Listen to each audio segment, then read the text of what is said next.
Hi, Isra. How are you doing today? Fine.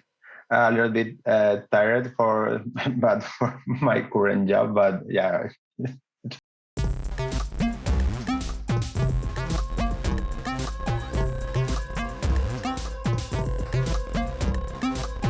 You're from Madrid, correct? Yep. Okay. Yep. So it's quite a time difference there from here. We're in Eastern time here in the United States, and you're I think let's see here, what 6, 7?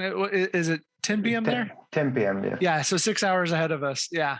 So quite the difference. I appreciate your time. What kind of work are you in? Because a lot of people don't realize this, but board game design doesn't necessarily pay all the bills for most No, designers. Yeah. no. It definitely does not pay enough money to get paid for a living for designing games. Yeah. So are you like a developer, or what type of Yeah. stuff do you? What did you say that? Because all the game designers are software developers or something like that.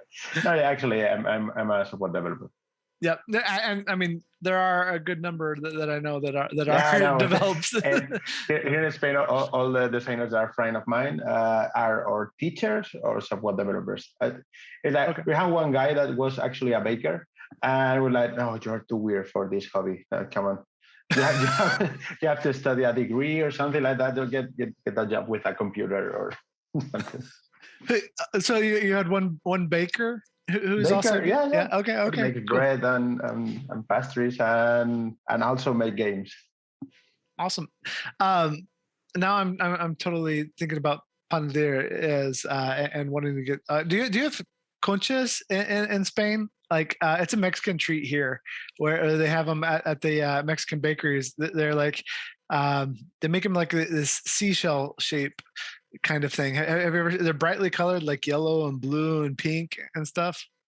I don't know if I can see a picture, probably can tell you if we have something like that or not. Oh, okay. I know Spanish cuisine can be very different from Mexican cuisine, because Mexican cuisine is like influenced by German, and Way different. Yeah. yeah. Oh, so anyways, thanks for being here today. I appreciate your time, and obviously you are one half of Llama Dice, who you and Shay have designed Red Cathedral, which got a lot of great press this last year, and you have Shinkansen. Am I saying that right? The train game coming up later this year. Yeah, Shinkansen is the next one. Will be available for buying in October, probably with the spiel. Yeah. And actually, I didn't send that to you in the questions beforehand, but we should come back to that in a second. But you also, like, I was looking up your early games this last week, and you have some little quick card games. Like, I could not find out how to pronounce the second word, but Aloha Pioha. Yeah. Okay, so that's Hawaiian. Nice, Lice, go ahead. Yeah. Yeah, I mean it's fun because we started designing whatever we like or whatever we have we can joke around. So we started designing a game from just Hawaiian guys pulling a string, and we wanted to do something for niece.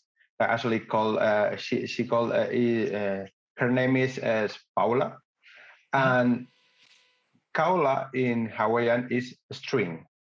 So okay. It was like Paula strings are Paula's kaulas. That was the name of the prototype.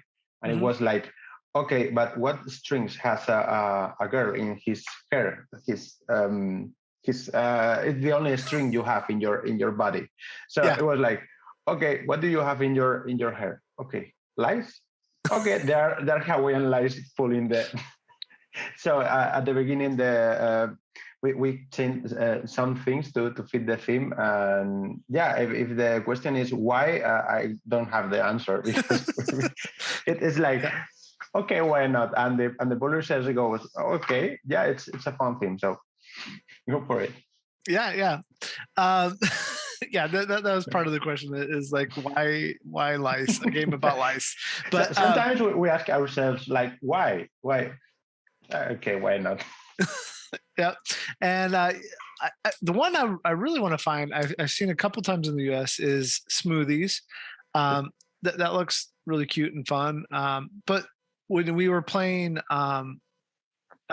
something that I don't know if you can talk about yet or not, but when we were playing with you, you mentioned that you like games to move quickly and be enjoyable, and that seems to be a common thread in the games that you and Shay designed. Do you want to talk about that at all? Uh, Uh, sorry, just like? just Oh, just the idea of games being easy to learn yeah. and play, and they're straightforward. And go ahead. Yeah, that's actually our prime directive when we design, because we don't like so much so convoluted games with so many phases, or you can do 16 actions in your turn. Just go figure what to pick. And I think that all of our base of design comes from Concordia, Mm. because that game blows our mind back in 2014, because it was like, oh, there's so many depths, and the only have to think is pick one card and just play. But that's that kind of action triggers out of a lot of depth in the game. So when we start a design or something like that, uh, we try to explain the flow, or the how to play. And if we talk too much, we're like, no, that's too much. It should be easier.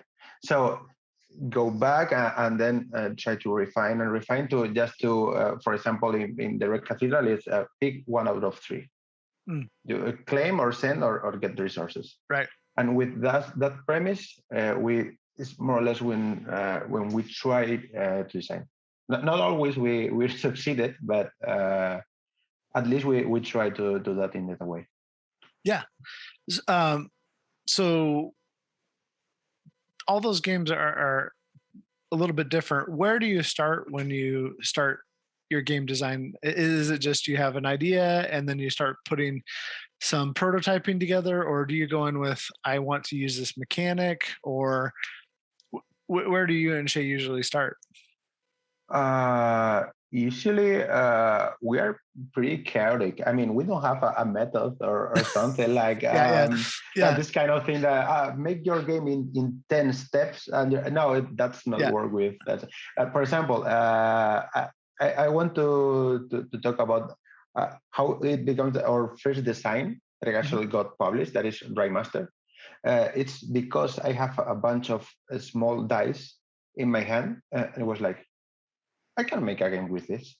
And all Llama dice started with that moment, because it's like, oh, so I have a big dice and a small dice. So there's a shrinking ray that can, and then start thinking and thinking and thinking. And that's why I started our first game. And the next one, sometimes is the theme, sometimes is a mechanic.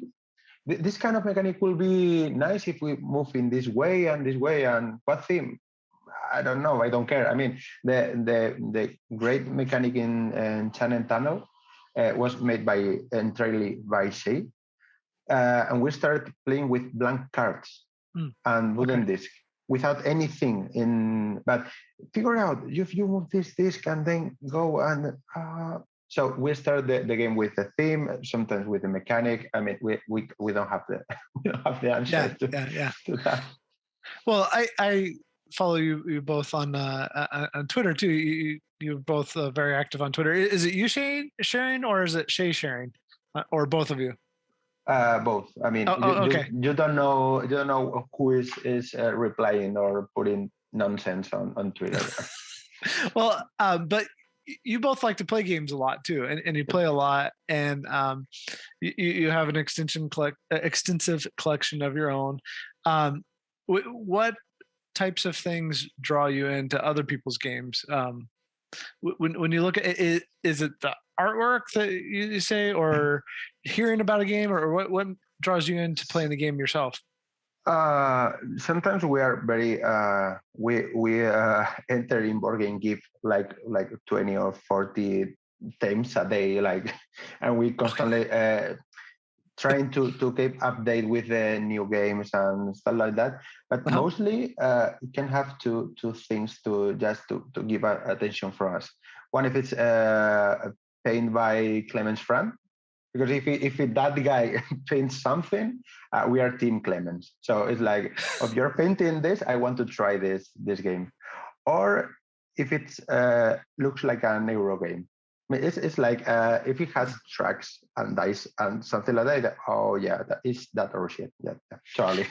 Yeah, yeah. And So, how would how would you define a Euro game? Because these categories are big, and yeah, go ahead.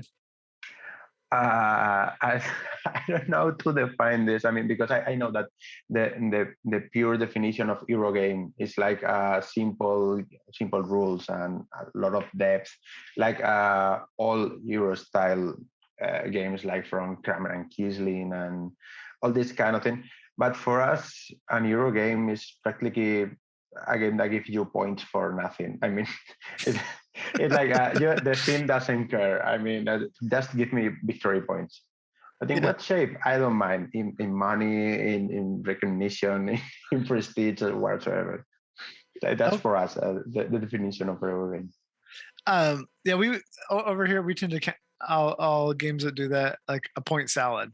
You can get it however. We love point salad. The game and the kind of game of point salad. I mean, Stefan Feli. You like the card game too? Yeah, a lot. I mean, okay. and I hate the designers too much. I mean, I tend to hate people like hate designers like, this is so good. Why I cannot think about it first? I mean, it's like it's perfect. Like, or pick two resources or pick one condition for victory points. Well, it's amazing. Like, I hate these people. I want to design this. Like when the first time you play Love Letter, like why this simple thing is so good. Why I cannot design a thing like that? And that's the thing where I'm telling that I hate that game. I mean, I don't hate it. I mean, we don't even know them in person. But sure. I love the card game, and actually, we love the games that are a point salad. Stefan Fell is one of our favorite designers. So. Okay.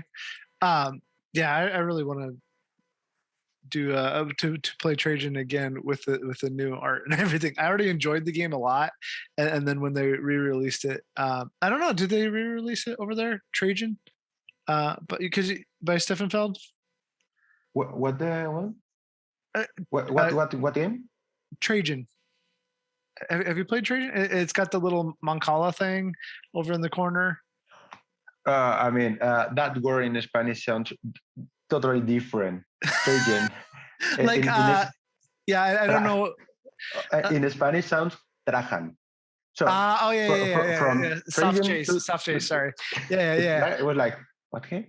Yeah, we love that, but it's not one of our favorites. We have it, but... Castles of Burgundy, I'm guessing you like a lot? No? What do you like? For us, it's our favorite game. If you ask me or Sheila, what is your favorite game? It's Castle of Burgundy. Okay. Well, it really is too bad that Ryan isn't here with us, because that's his all-time favorite game too.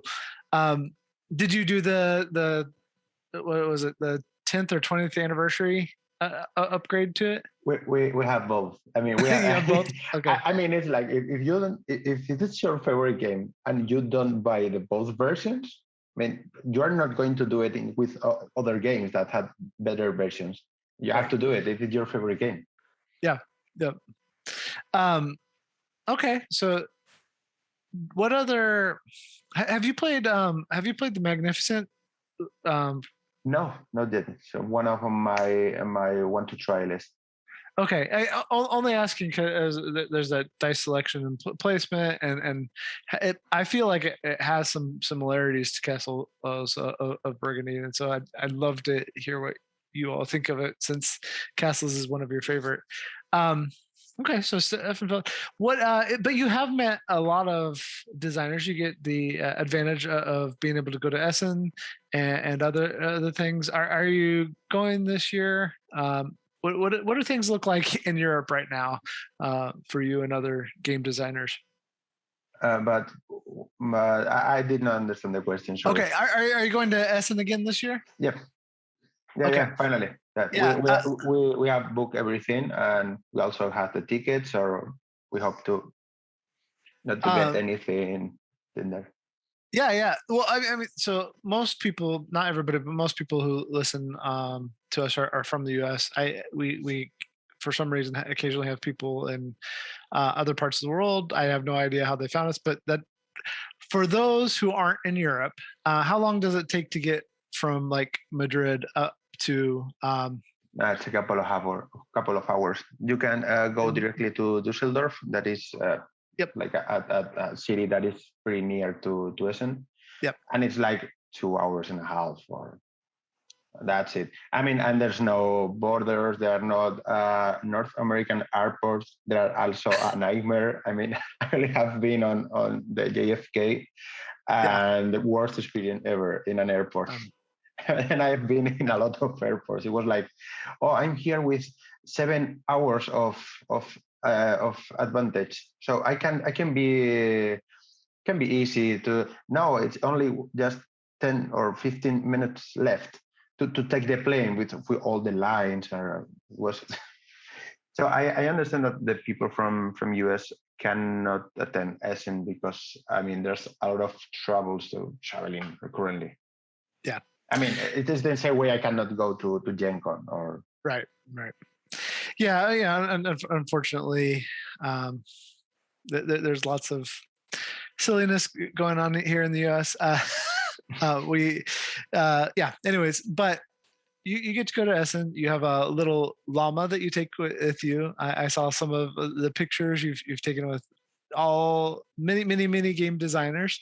That's pretty fun. What is your favorite experience at Essen or other conventions? Oh, yeah, it's a thing to put it in some context. The first year we went to Essen. I mean, we currently are nobodies. I mean, we are not famous or whatsoever. But in 2015, we're more nobodies.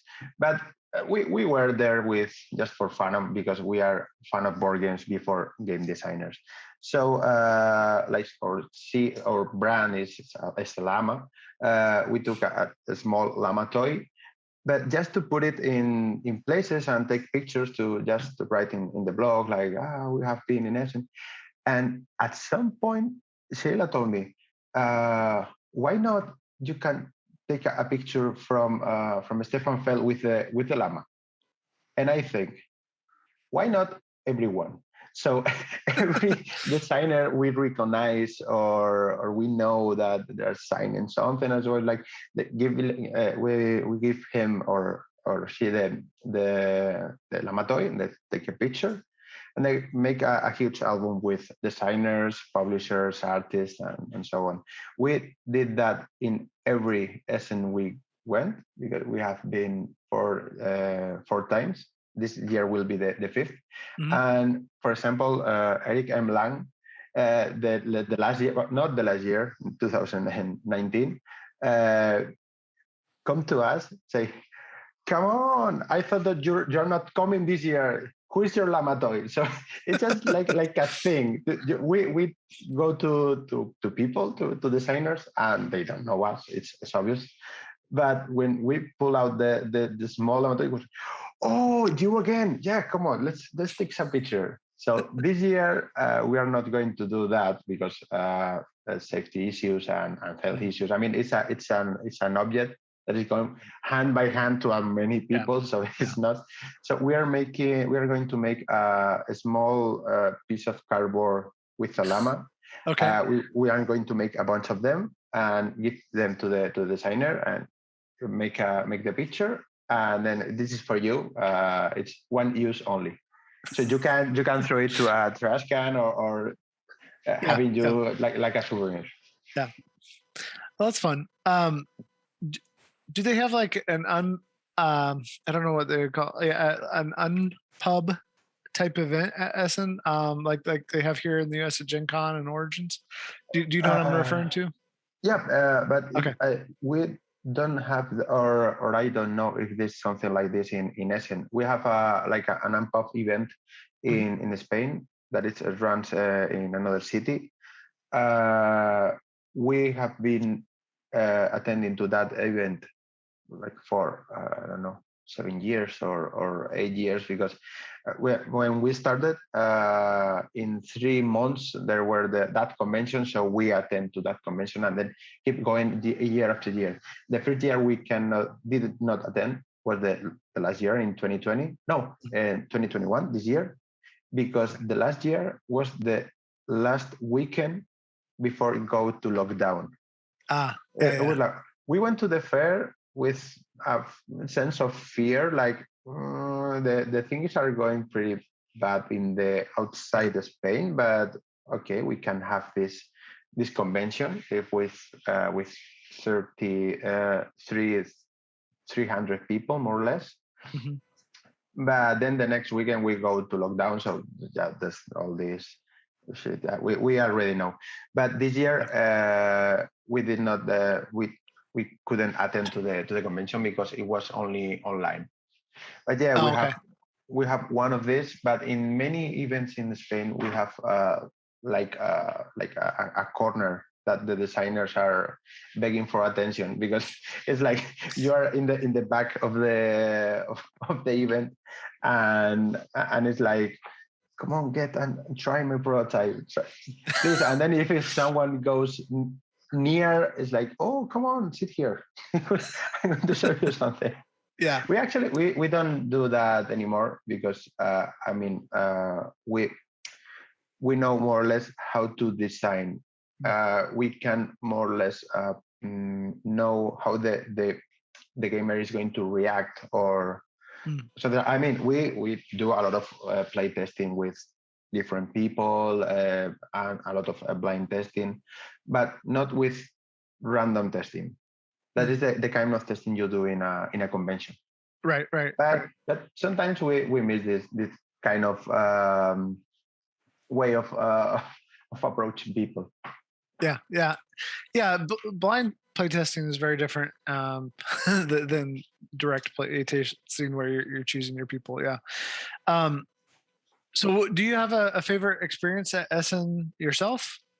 Yeah, we have a really good one because yeah, but long time ago we make interviews in our blog to designers and artists that we like. It's Oh, like, okay. but Yeah. it's totally I don't know. The game is for it's we are pretty fun from people. It's like, oh, Clemens Frank, for example, I want to interview him or just to know him things from him. Yeah. And in the last Essen in 2019, we have Mhm. an appointment with Lookout to show them some prototypes. And the one that recognized us and opened us the door from Lookout's booth was Clemens Frank. So okay, it's you. You are going to. Oh, good luck. It's for us. It's like or the legends from the industry, and it's like, oh, it's so nice. So it's but this is probably our favorite.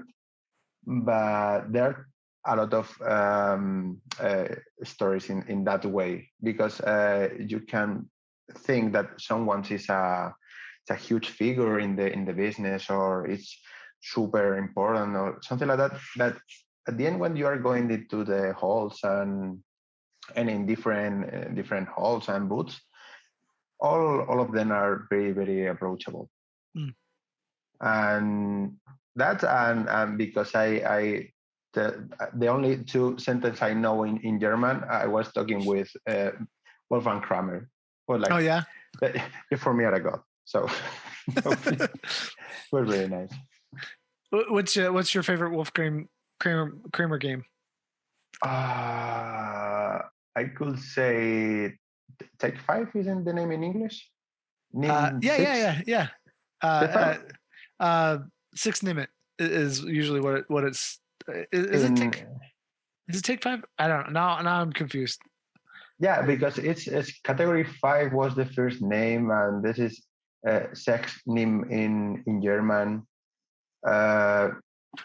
Because I don't know if it's take 5 or take 6. Yeah, 6. Yeah. That's the one. Yeah. Yep. Sorry, I have it right here because we love this game. We and I made a how to for it because like my family and a few other people I know that aren't board gamers had never heard of it. But like I don't know, we love it. It's just a There's one, but I Yeah. say that because this is only of Kramer, because when they get together, Kramer and Kisling, we love a game that is called Pueblo, that is very hard to find, and it's from 2002 or something like that. Okay. It's an abstract in the 3D. You can check it out on Board Game Geek. It's amazing. I mean, it's awfully illustrated. It's ugly.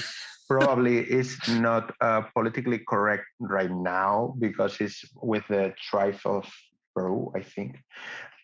I mean, it's an Euro game. It's like they don't care about the theme. It's like, yeah, we have to put a pawn here that it's also the chief of the tribe, and so probably it's not politically correct in the current. I mean, in 2002, it's not 2021. Sure. And probably if they publish it again, probably change the theme or something like that. Probably. Yeah, right. And that's, I mean, they're both very talented designers. They could probably add a little bit and make it even better, or just okay, I'm gonna have to look. That's one I don't know. I've played a lot of games, but I don't know that one. But that's the thing. Like, how did you get into modern gaming? Because modern gaming in Europe is a little bit different than modern gaming in the US. For us, it was about through a friend that he moved to a new house. We didn't know that he has board games, and one night we have having dinner and so on. I look at the shelves with different boxes with colors that was like, oh, come on, my friends, Dave. Come on, Dave. Why not? We are going to play something. Bring us something. And we played Dominion. Oh, okay. And I already play Magic the Gathering when I was at 8 or 9 years old, and I love that game. But I did not like that I didn't have any money to buy the good cards. Right. So you stick to what you have on the booster. So it was like, okay, you like this card? Go over it. So that kind of all the cards are laid on the table, and then you're building your deck and your hand blows my mind. So we play a couple of games of Dominion in 2013. Okay. And in a couple of months before, we already have like 10 or 12 games. So we started, that escalated pretty quickly. Say that last sentence again. Oh, that escalated. Escalated. Yeah. Okay. So what types of games, when you tend to teach people now, what types of games do you introduce them to? Do you do that same type of, well, first of all, Dominion's a little bit weird because it's kind of a deck builder, but it's different. But is it that type of game that you introduce people to, or do you do worker placement, or do you do dice games? What do you share with people when they ask about games? Since Azul is a game, I always redirect them to Azul from Michael Kisley, because I think that is probably the best gateway game I can recommend, because it's available in every store, and it's the kind of game we would like to teach, because so a few rules and a lot of depth. But it's fun because we started playing games with Dominion, but today I won't choose Dominion as the first game to teach another people. But I will use Stone Age or in that fancy. Yeah. No, I love playing the game of Stone Age still. If somebody asks to play, even though it's been around for a long time.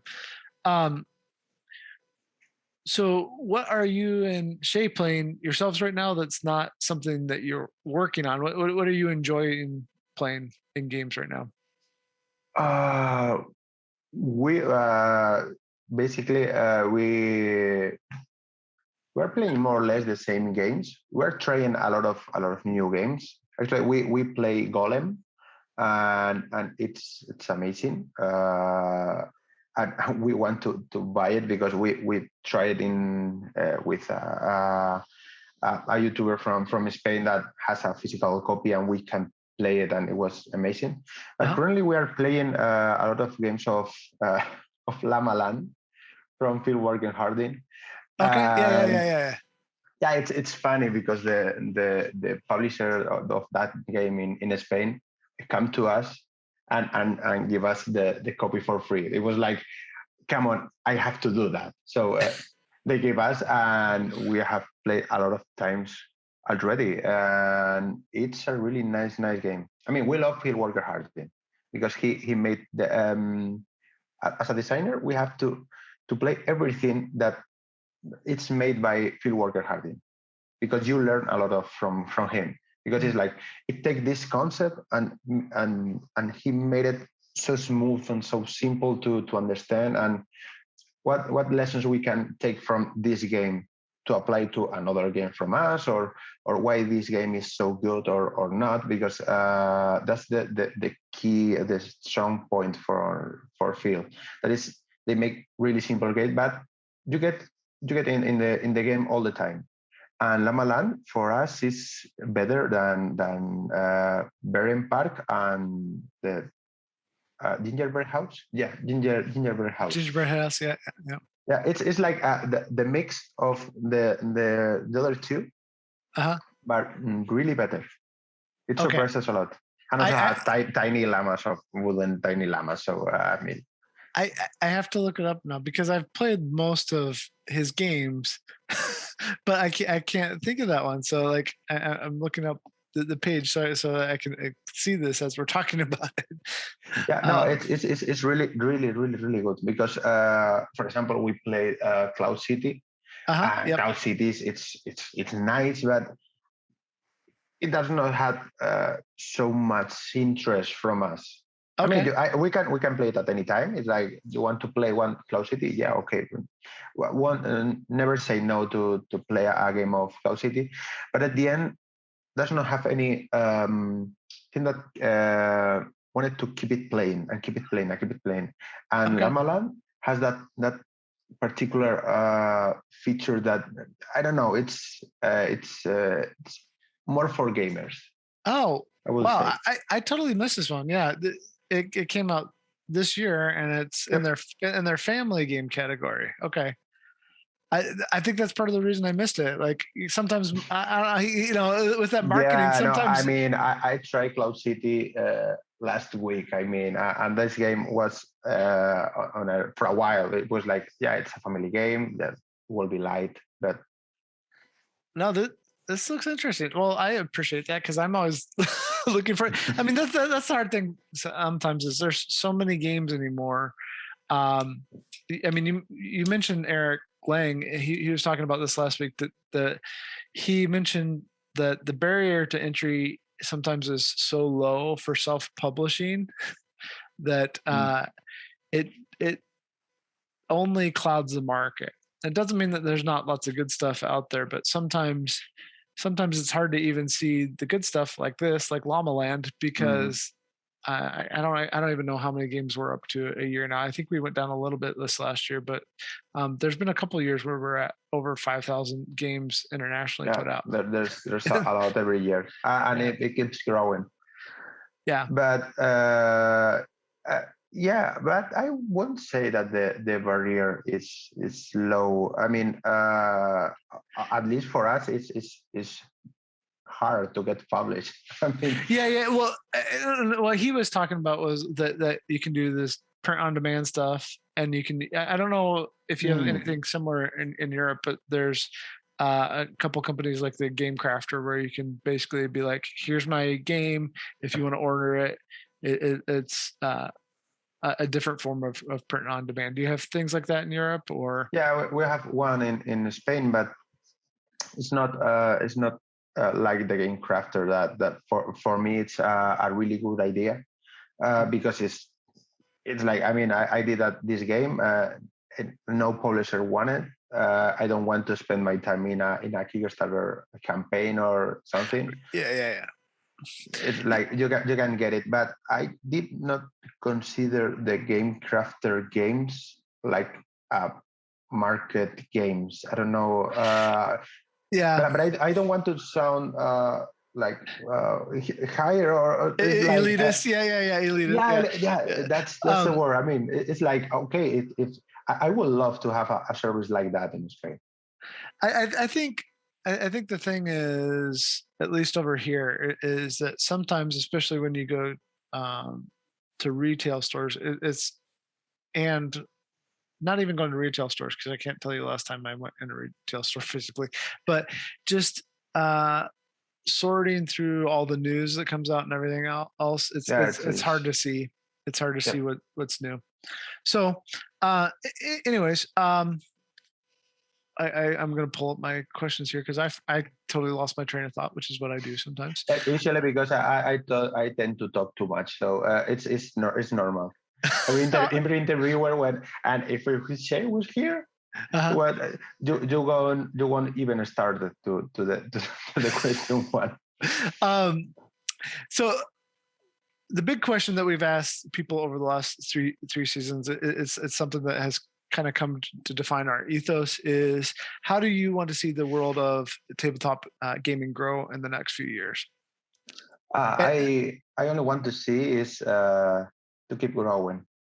I mean, it's amazing when we started playing games in one big retailer from Spain. That is the name is Fnac. It's a French company. Has only one shelf of games in 2013, and now he has an entire department of games. And for us, it's like the more the merrier. I mean, I expect to the market to keep growing and be more accepted, because you can, because all the people we are in this thing is like, we are totally accepted. But if you go at any place and say you play games, it's always the same. It's like Monopoly, or games are for kids, or I want to get a hobby as big as video games. But it is a lot of time to go to that point if it comes. Yeah. So have you been, when you came to JFK in the US, have you been to US conventions, or what was that for? No, just only for tourism. Okay. Yeah, because our biggest hobby for Shay and I is traveling, not board games. But we cannot do that since 2019. So yeah. No, I mean, we're hoping eventually to come over and visit. Yeah, we wanted, but since for said there was one of the first thing of the interview was like, no, we cannot get a living for designing games. So it's like we have to pay the travel for our own. It was like, and we have to spend so many money in just one trip. Yeah. We have a lot of places we want to go before just go to a convention. Yeah. We love to, but so my son, I have two boys. My older son, his goal is to go to Japan and visit, and we're saving up for that for when he graduates high school. So have you been to Japan yourself? Is that where the idea for Shinkai? Okay. Yeah, actually, what was our honeymoon, because we got married, she and I, in 2017. We already designed game for that time, and everything there is amazing. I mean, I can go there. I can go there every year if I have the time and the money to do so. So yeah, the Shinkansen, we had the idea there Mhm. because that train is it's amazing. You can even feel the pressure with the backrest in the seat Yeah. when it goes full speed. I mean, if you watch through the window, you Uh, go the the buildings are the trees are in are lean to the because oh, of the speed. the perspective becomes warped because of how you're. Yeah. Okay. Yeah, because for anyone listening that doesn't know, but the average is what, like 320 kilometers, something like that. Yeah, more or less. Yeah, Yeah. which is like 200 miles per hour or something like that. I don't Yeah, do yeah. the Yeah. For Americans that are stuck yeah, because I think it's like it's something like 0.61 miles. Anyway, so it's much faster than we have anything here in the U.S. But here in I Spain know. too. I'm sorry. No, in Spain we have a high velocity train, but not that fast. Yeah, yeah. Well, some of I think there's one manufacturer that makes trains, the shells for Italy and Germany, I believe. Yep. But they don't go as fast. Yeah. So that connects most of the islands except for Sapporo, right? I think so, but I did not do Okay. Okay. so much research because the game is set for the first line of Shinkansen, only Okay. with 12 stops from Osaka to Tokyo, and but Yeah. there are a lot of lines there, and they Yeah. work perfectly, Yeah. always on time, and it's amazing. Yeah. To the point that, like, if they say it's going to be like 15 seconds after the minute that it takes off, they're pretty much right Yeah, on. they put on the like announcement like this train is going to be 1 minute early. We're so sorry. It was for me it's like 1 minute. Okay, give Yeah. it 5 and then go relax. So in that game, hopefully, and that's what I was going. Two things to talk about. But first, in that game, you have 12 stops. Anything else you want to say about gameplay? Oh, yeah, I think that it's a game that with a variable number of action if every round. There are always 5 rounds, and it gets played the same way for any player count, uh, instead of the solo mode that has a little board to track things. Mm-hmm. And but you have so many different feelings from the game without with different player counts. With 2 players, you have more action and more flexibility to do things. With 3, for me, it's the perfect number because you have a mix of depending of you rely on others' action, but also you can have your own set of actions. And with 4 players, you rely totally on what people is doing. So it has a lot of interaction, but not the mean one. It's not like I broke you something or I steal you something or whatever. Right. And it's about to build a rail network, but you're building your own set of action you can do in every turn. So it's hard to explain in just a couple of sentences, but we are very, very proud of this game. Sometimes we play that the last final prototype. Even notice that I did that. So I designed this. That we play in like everybody else game. Mm-hmm. And I mean, I'm in love with that game, so I cannot say anything. Great. I think a lot of people are excited about it. And so that'll lead to the last thing I want to ask real quick is so that's coming through Ludonova, is that right? Ludonova, yeah. Okay. How do you feel like shipping and things like that are going in Europe? Do you think it's going to get released on time, or how connected are you to that part of things? Yeah, because yesterday the game leave out China. So yeah, it comes to the Spiel, in that same boat goes the American, North American copies, because it will be available in US in October probably. Mhm. And yeah, we can be confident. At least there are some Euro fanatics pirates in the middle of the sea that wants to steal all the games from the boat. I think that yeah, it's like there are pirates that love Euro games, so they hijack the boat only for getting games free. I mean, they're pirates. You can never know. Yep. So barring a typhoon or pirates, it's going to be on time. That's great. That's good. Yeah.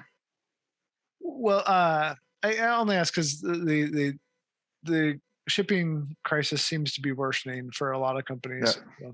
So glad you're going to get it on time. And I do also want to say I was able to recommend Red Cathedral because it had the Spanish language instructions in the box, which a lot of stuff released in North America isn't that way. Is this one? Is constant? Is it going to have the Spanish language in the box too? For Shinkansen or Yes. Red Cathedral? Yes.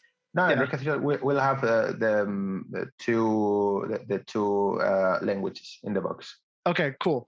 Because I used to live in Los Angeles, and like it's just odd to me that publishers in the U.S. wouldn't at least have those two languages, if not, Spanish, English, and French. Yeah, because the main publisher, this Ludonova, published the same game for US, Europe, and from US and Europe. So Yeah. always the first edition has Spanish and English. That's fantastic. It's so without saying too much about it, but basically sometimes publishers will release English only rules in North America, and I don't understand why. As somebody who used to work in games retail, it was hard because a Spanish speaking person would come in and there wasn't a whole lot to recommend to the person. But now to friends and so forth, I have some of your games and I know they're good games and they're going to have Spanish right out of the gate, which is very nice. Cool. Anything else you want to add? I've really enjoyed our conversation. I'm really looking forward to playing some more of you and Shay's games. Actually, I don't know how much to add. I mean, Sure. I can promote ourselves a little bit more. Yeah, absolutely. It's like absolutely. 15 minutes of self promoting, but Yep. yeah, you can have a little bit more always. No, I'm joking. I think that just to comment the new games they are going to go out the next year. We hope so. There another big Euro game from another publisher, from Ediciones Primigenio. The ones that publish Aloha Pioja and Ramen.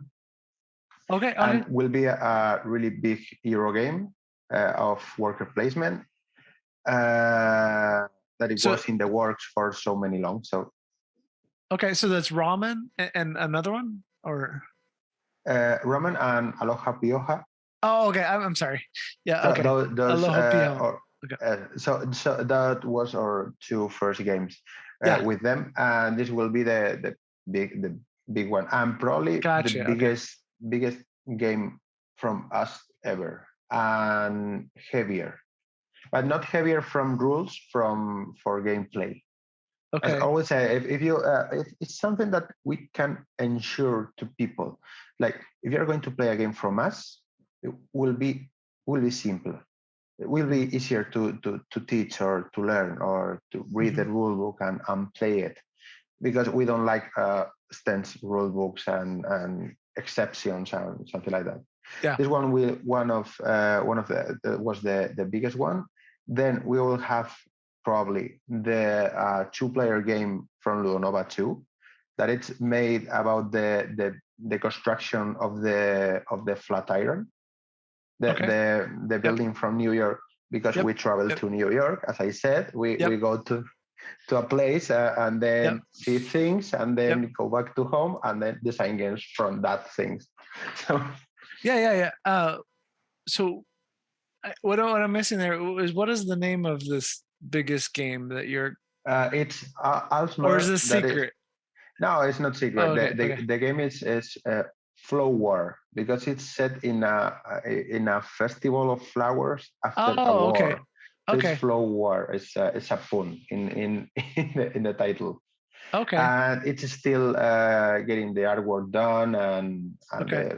the development is finished. I mean the game is finished. I we have the prototype in Tabletop Simulator, so if any day you want to play, will be the same but with nicer artwork.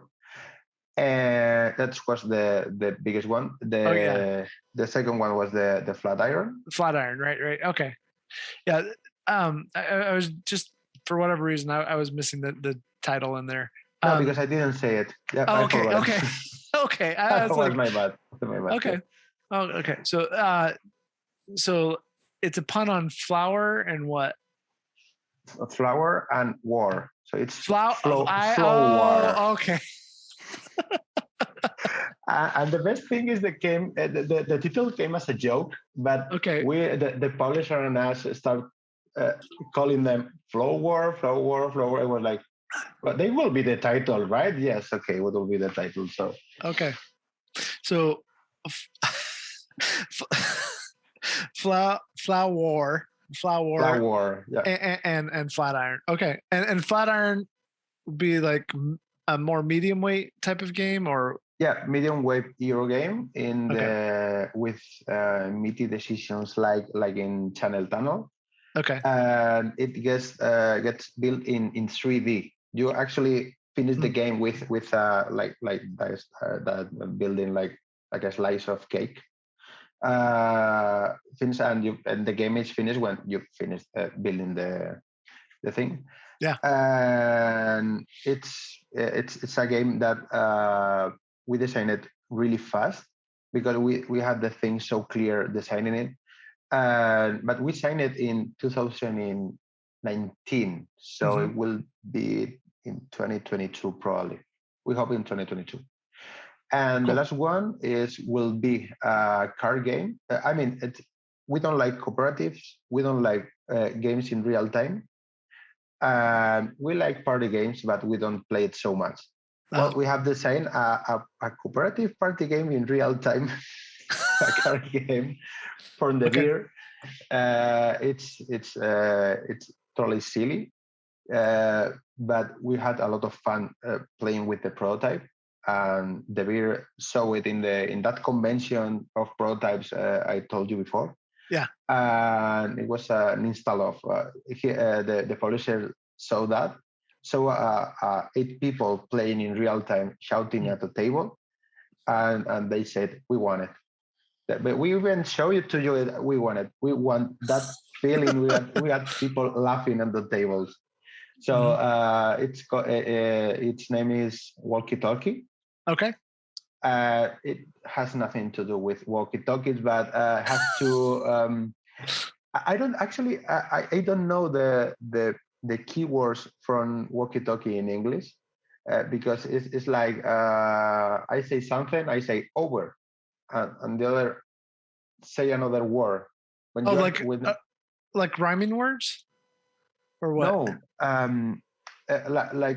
like keywords. You say something when you're talking with in radio with a walkie talkie. Oh, okay, okay, You say something and then say over, and then go to the communication to the other part.